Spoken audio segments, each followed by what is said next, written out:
مرحبا بمتابعي قناة أخبار المغرب.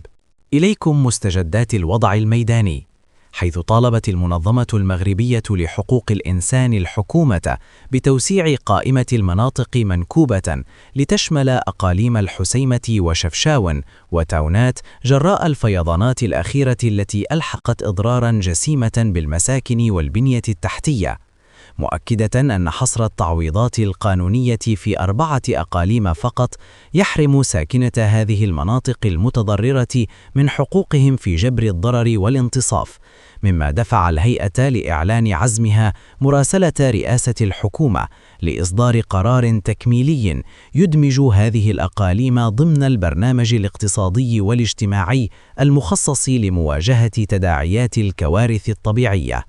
نشكركم على حسن المتابعة ونسأل الله السلامة للجميع. إذا أعجبكم الفيديو لا تنسوا الاشتراك في القناة وتفعيل زر الإعجاب ليصلكم كل جديد. إلى اللقاء.